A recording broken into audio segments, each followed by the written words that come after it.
Saudara-saudara yang dikasihi oleh Tuhan, nats sermon kita pada kali ini tertulis pada kitab Matius 16 ayat 13 sampai ayat 20. Begini bunyinya: Setelah Yesus tiba di daerah Kaisarea Filipi, ia bertanya kepada murid-muridnya, "Kata orang, siapakah anak manusia itu?" Jawab mereka, "Ada yang mengatakan Yohanes Pembaptis, ada juga yang mengatakan Elia, dan ada pula yang mengatakan Yeremia atau salah seorang dari para nabi." Lalu Yesus bertanya kepada mereka, "Tetapi apa katamu, siapakah aku ini?" Maka jawab Simon Petrus, "Engkau adalah Mesias, Anak Allah yang hidup." Kata Yesus kepadanya, "Berbahagialah engkau Simon bin Yunus, sebab bukan manusia yang menyatakan itu kepadamu, melainkan Bapa-Ku yang di sorga. Dan aku pun berkata kepadamu, engkau adalah Petrus, dan di atas batu karang ini aku akan mendirikan jemaatku, dan alam maut tidak akan menguasainya. Kepadamu akan kuberikan kunci kerajaan sorga. Apa yang kau ikat di dunia ini akan terikat di sorga, dan apa yang kau lepaskan di dunia ini akan terlepas di sorga." Lalu Yesus melarang murid-muridnya supaya jangan memberitahukan kepada siapapun bahwa Ia Mesias. Saudara yang terkasih, pada perikop ini kita melihat bagaimana Yesus bertanya kepada murid-muridnya. Pertama, dia menanyakan tentang dirinya, siapakah dirinya di hadapan orang-orang banyak, atau bagaimana pendapat orang lain tentang dirinya. Orang lain mengatakan bahwasanya dia adalah Yohanes Pembaptis. Ada juga yang mengatakan Elia, dan ada pula yang mengatakan bahwa dia Yeremia atau salah seorang dari nabi. Tetapi yang kedua adalah Yesus bertanya siapakah dirinya menurut para murid-murid Yesus. Maka pada saat itu Simon Petrus menjawab, "Engkau adalah Mesias, Anak Allah yang hidup." Saudara yang dikasihi oleh Tuhan, pandangan itu bukanlah tidak beralasan. Yang hendak dikatakan pada nats ini ialah bagaimana pandangan orang terhadap siapakah Yesus. Apakah kita sungguh mengenalnya, atau dia hanya bahagian-bahagian seperti pandangan orang lain yang mengatakan bahwa dia hanya sekedar nabi, atau dia adalah hanya orang biasa atau manusia biasa yang tidak ada bedanya dengan orang lain. Saudara yang dikasihi oleh Tuhan, ketika Yesus datang ke dunia, tampil di kancah pelayanannya dengan kuasa-kuasa yang ajaib, tidak serta-merta orang menyambut dia sebagai Tuhan. Banyak orang menganggap dia seperti manusia biasa. Walaupun Yesus sering melakukan mujizat-mujizat, tetapi mereka memandangnya tidak lebih dari nabi dan imam-imam yang mereka tahu. Yesus ingin membuktikan siapa dia di hadapan murid-muridnya. Inilah yang ditanyakan Yesus ketika mereka sampai di daerah Kaisarea Filipi. Saudara yang dikasihi oleh Tuhan, di daerah Kaisarea Filipi itu merupakan wilayah Herodes Antipas, dan juga tempat penyembahan agama kuno, misalnya penyembahan kepada dewa Baal, dewa Pan yang agung. Di sana ada gua yang indah, di bawahnya ada mata air sungai Yordan, dan kuil kaisar yang terbuat dari marmer sebagai lambang keperkasaan keilahian Romawi. Sedangkan Yesus disebut oleh orang-orang banyak pada saat itu hanyalah anak tukang kayu dari Nazaret. Mengapa Yesus menanyakan hal ini kepada murid-muridnya di tempat ini? Yang pertama sekali, Yesus mau mengatakan bahwa Dia jauh lebih besar, lebih agung, lebih mulia, lebih berkuasa, dan lebih layak disembah daripada kuil-kuil dan berhala-berhala Romawi itu. Jawaban murid-murid berdasarkan jawaban khalayak ramai. Ada yang mengatakan Yohanes Pembaptis, Elia, Yeremia, atau salah seorang dari nabi yang mereka kenal. Sungguh melalui jawaban murid-murid, menurut orang banyak, Yesus jauh lebih dari semua kuil-kuil orang Romawi. Yesus belum puas kalau murid-murid mengenal dirinya hanya sebatas pengenalan berdasarkan apa kata orang, tetapi pengakuan yang lahir dari pengenalan pribadi akan Yesus, sehingga Dia bertanya kembali, "Tetapi katamu, siapakah aku ini?" Pada saat ini Simon menjawab, "Engkau adalah Mesias, Anak Allah yang hidup."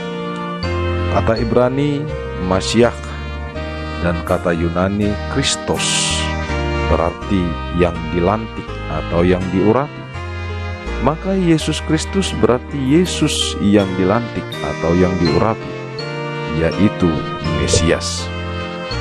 Pada zaman Israel dulu, seseorang biasanya dilantik dengan minyak yang dituangkan di atas kepalanya saat dia dipilih dan diberi kedudukan yang berwenang. Yesus dilantik oleh Allah sebagai Mesias, suatu kedudukan yang sangat istimewa. Tetapi Yesus tidak dilantik dengan minyak. Dia dilantik Allah dengan kuasa kudusnya.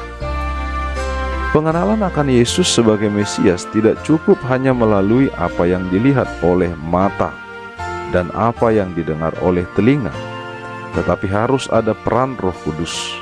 Seperti yang dikatakan oleh Yesus kepada Petrus, tidak banyak orang melihat Yesus dengan perspektif Roh Kudus, sehingga mereka memperlakukan dan menerima Yesus hanya seperti rabi atau nabi atau guru. Jadi untuk mengenal Yesus lebih sungguh-sungguh, sampai kita juga mengimani bahwa Dialah Mesias yang diurapi, penguasa surga dan dunia, kita membutuhkan pertolongan Roh Kudus. Jawaban Petrus tentang siapakah Yesus merupakan hal yang luar biasa, sebab jawaban itu tidak sama dengan jawaban-jawaban yang diberikan oleh orang lain, atau pandangan-pandangannya tidak sama dengan pandangan orang lain. Yang berikut, pandangan-pandangan orang pada saat itu juga tidak dipengaruhi oleh pandangan-pandangan pada zaman itu yang mengatakan bahwa Yesus nabi atau guru atau seorang imam, sebab pandangan itu tidak dipengaruhi oleh faktor lingkungan yang ada pada saat itu di Kaisarea Filipi, yang penuh dengan tempat-tempat penyembahan kepada dewa-dewa orang-orang Romawi. Saudara yang dikasihi oleh Tuhan, jawaban dari Petrus itu juga merupakan dasar pengakuan orang-orang yang percaya, atau dasar pengakuan gereja yang berdiri di dunia ini. Pengakuan itu sendiri mengatakan bahwasanya Yesus adalah Kristus, penyelamat yang dijanjikan, dan Dia adalah Allah yang hidup. Pengakuan itu sendiri merupakan pengakuan gereja pada saat ini tentang siapakah Kristus yang sebenarnya. Saudara yang dikasihi oleh Tuhan Yesus Kristus, maka jika demikian, ketika ada orang mengatakan itu gereja, tetapi tidak mengakui bahwa Yesus Kristus adalah Mesias dan Allah yang hidup, maka itu bukanlah gereja, seperti Satanic Church atau gereja setan, dan juga Mormon yang tidak mengakui bahwa Yesus adalah Kristus atau Mesias, Yesus adalah penyelamat, dan Dia adalah Allah yang hidup. Di gereja yang sungguh-sungguh gereja merupakan gereja yang memiliki pengakuan bahwa Yesus Kristus adalah Mesias, Dialah Allah yang hidup. Saudara yang terkasih, Yesus adalah anak Allah yang hidup. Anak menunjuk kepada kemanusiaannya, sedangkan Allah menunjukkan keilahiannya. Jadi Yesus adalah Allah yang telah menjadi manusia. Bandingkan Filipi 2 ayat 5-7. Dan itu menyatakan bahwa Yesus adalah manusia 100% dan juga Allah 100%. Dua natur tetapi satu pribadi, tidak tercampur tetapi juga tidak terpisah di antara kedua natur tersebut. Ini adalah kristologi yang agung, bahwa Yesus adalah Allah sekaligus manusia. Ia adalah Allah yang sejati dan manusia yang sejati juga. Jadi ada penolakan pandangan gnostik yang berpendapat bahwa Yesus tidak pernah hadir menjadi manusia. Yesus hanya bayangan saja. Ini harus kita tolak karena tidak sesuai dengan ajaran Alkitab. Kita juga menolak pandangan yang berkata bahwa Yesus hanya manusia biasa, sama seperti kita. Sebab dalam ajaran Alkitab, Yesus tidak lahir dari hasil perkawinan manusia, juga tidak lahir dari perkawinan antara Allah dan manusia. Tetapi ia lahir atas karya Allah, atas karya Roh Kudus yang berdaulat. Saudara yang terkasih, pengenalan yang benar bahwa Yesus adalah Mesias akan menjadi pondasi yang kuat bagi iman setiap orang yang percaya. Pengenalan yang benar bahwa Yesus adalah Mesias akan membawa sukacita dan kebahagiaan di tengah begitu berat tantangan iman yang kita hadapi. Iman yang benar dan murni tidak akan terlepas dari pengujian-pengujian. Bukan dari pengujian itu akan membuktikan seberapa dalam dan kuatnya pondasi iman seseorang. Banyak orang Kristen mengatakan, puji Tuhan, haleluya, ketika semua berjalan hidup seperti yang kita inginkan. Tetapi bagaimana saat keadaan tidak menyenangkan? Apakah kita masih sanggup mengatakan, puji Tuhan, haleluya? Ada banyak orang Kristen seperti istrinya Ayub yang bersyukur dan bersukacita dikala hidupnya berlimpah dan keadaan aman, tentram, sentosa. Tetapi ketika banyak pergumulan hidup, justru dia katakan kepada Ayub, kutukilah Allahmu dan matilah. Pondasi iman yang kuat memungkinkan kita membangun persekutuan, kesaksian, dan juga pelayanan yang dapat dirasakan oleh orang banyak. Jadi jikalau kita mau membangun gereja yang besar, kita harus sampai kepada pengenalan Yesus secara pribadi dan mendalam. Inilah yang dikatakan Yesus kepada Petrus, di atas batu karang ini aku akan mendirikan jemaat, dan alam maut tidak akan menguasainya. Orang yang mengenal Yesus secara pribadi akan mendapatkan kebahagiaan karena alam maut pun tidak berkuasa atasnya. Pengenalan yang benar akan Tuhan membawa keselamatan. Saudara-saudara yang dikasihi oleh Tuhan, pada ayat 20 sangat menarik kalau kita bahas. Sebab di sisi lain Yesus memanggil dan mengutus murid-muridnya untuk memberitakan bahwa Yesus adalah juru selamat dunia. Tetapi pada nats ini justru Yesus melarang murid-muridnya memberitakan bahwa Yesus adalah Mesias. Ayat ini mengingatkan kita bahwa apa yang kita imani tidak bisa kita paksakan kepada orang lain. Iman akan tumbuh berdasarkan prosesnya. Tanggung jawab kita hanya memberitakan bahwa Yesus itu adalah Mesias. Biarkan orang lain mengalami proses pertumbuhan imannya, sampai dia sendiri yang akan membuat pengakuan secara pribadi bahwa Yesus adalah Mesias.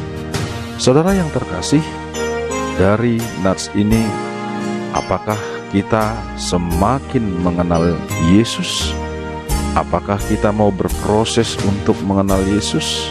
Untuk itu, tetaplah membangun relasi yang baik, relasi pribadi dengan Allah, dan tetaplah setia untuk belajar terhadap firman Tuhan, agar setiap pengakuan kita bukanlah hanya sekedar pengakuan yang ikut-ikutan, tetapi pengakuan yang sungguh-sungguh mengerti, sungguh-sungguh memahami, dan kita mengakui bahwa Yesus itu adalah Allah.